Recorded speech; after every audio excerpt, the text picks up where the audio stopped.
Hello, তোমরা তো আমাদের মানালিতে যাওয়ার মানালিতে ঘোরার ভিডিও দেখেছো। সেই ঘোরার পেছনে আমাদের যে কত কষ্ট হয়েছে আর কত বড় বিপদ হয়েছে সেটাই আজকের ভিডিওতে তোমাদেরকে দেখাবো। শুধু আমাদের দুজনের নয়, প্রায় 40 থেকে 50 জনের কত বড় ক্ষতি হয়েছে আর কতটা কষ্ট হয়েছে সেটাই আজকের ভিডিওতে তোমাদেরকে দেখাবো। আমরা যে ট্রাভেল এজেন্সির সাথে গিয়েছি তাদের একটুখানি গাফিলতির জন্য সবাইকে এত বড় বিপদে পড়তে হয়েছে। তোমরা ভিডিওটা দেখে নাও, শেষে আমি সেই ট্রাভেল এজেন্সির নাম বলবো। এখন বাজে রাত 1টা, আমাদের ট্রেন ছিল 11টা 10-এ। এমন টাইমে আমাদেরকে হোটেল থেকে বার করেছে, মানে 12টা 12:30 নাগাদ। আমরা ট্রেনটা পাইনি, আধ ঘন্টার জন্য ট্রেনটা মিস হয়ে গেছে। রাস্তার অবস্থা খারাপ ছিল, ধস নেমেছে, রাস্তায় পাথর পড়া ছিল। এমন টাইমে আমাদেরকে হোটেল থেকে বার করেছে জেনে শুনে যে আমরা ট্রেনটা পেলাম না, কেউ পাইনি। প্রায় 40 জন মতো আমরা ট্রেন মিস করেছি। সবাই এখানে দাঁড়িয়ে রয়েছে, সবার মাথা খারাপ হয়ে যাচ্ছে যে এখন আমরা এখান থেকে হাওড়া কী করে পৌঁছাবো। এখন রাত 1টা বাজে, করবো না করবো কারোর কিচ্ছু মাথায় আসছে না, সবাই পাগল হয়ে যাচ্ছে। কারণ আমরা সারাদিন কিছু খাইনি, বাথরুমে পর্যন্ত যাইনি। পাগলের মতো গাড়ি নিয়ে আমরা শুধু ছুটেছি যে যাতে আমরা ট্রেনটা ধরতে পারি, কিন্তু আমরা ট্রেন ধরতে পারিনি। সবাইকে একবার দেখাচ্ছি, দেখো সবাই দেখতে পাচ্ছ এখানে পাগলের মতো দাঁড়িয়ে রয়েছে, কারণ সবার মাথা খারাপ হয়ে যাচ্ছে।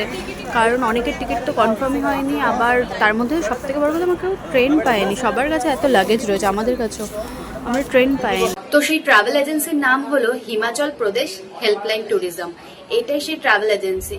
তোমরা কেউ এই এজেন্সির সাথে যেও না, কারণ এরা ইচ্ছাকৃতভাবে আমাদেরকে বেলা 12টার সময় হোটেল থেকে বার করেছে, যেখানে আমাদের ট্রেন ছিল রাত 11টার সময়। তো কোনো মতেই আমরা পৌঁছতে পারিনি, কারণ বাইরে ধস নেমেছিল। ওরা জানতো যে রাস্তা ব্লক হতে পারে। এদের কিছুক্ষণ আগে আমাদের বার করা উচিত ছিল, আরো সকাল সকাল। তার উপরে এত স্নোফল হয়েছে যে রাস্তায় স্নোতে ভর্তি ছিল। ওরা জানতো যে আমরা ট্রেন নাও পেতে পারি, তাও ওরা ইচ্ছাকৃতভাবে আমাদেরকে বেলা 12টার সময় বার করলো। আরো সকাল সকাল যদি আমাদেরকে হোটেল থেকে বার করতো তাহলে হয়তো আমরা প্রত্যেকে ট্রেনটা ধরতে পারতাম, কিন্তু না, ওরা আমাদের এমন টাইমে হোটেল থেকে বার করেছে আমরা কেউ ট্রেন ধরতে পারিনি। প্রায় 40 থেকে 50 আমরা ওখানে দাঁড়িয়েছিলাম স্টেশনে। সবার মাথা খারাপ হয়ে যাচ্ছিল, কে কি করবো কিচ্ছু বুঝে উঠতে পারছিলাম না। সারাটা দিন আমরা সেই ট্রাভেলারে কাটিয়েছি, কেউ ট্রাভেলার থেকে নামেনি, না বাথরুমে গিয়েছি, না খাবার খেয়েছি। শুধু বলেছি যে তুমি তাড়াতাড়ি আমাদেরকে গাড়ি চালিয়ে নিয়ে চলো, আমাদেরকে পৌঁছে দাও স্টেশনে, যাতে আমরা ট্রেনটা ধরতে পারি। কিন্তু না, তার মধ্যে আবার আরেক কাণ্ড, অনেকে তো টিকিটই কনফার্ম হয়নি। আমাদের যাও হয়েছিল, মানে যেদিনকে আমাদের ট্রেন ছিল সেদিনকে টিকিট গিয়ে কনফার্ম হয়, আর অনেকের তো হয়ইনি। অনেকের লিস্টে নামই নেই, মানে ওয়েটিং লিস্টেও নাম নেই, এরকম অবস্থা। তাহলে কোন হিসেবে তোমরা যাবে সেই এজেন্সির সাথে বলো?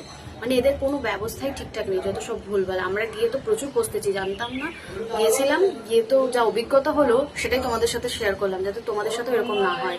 তো যাই হোক, এইটুকুই বলার ছিল।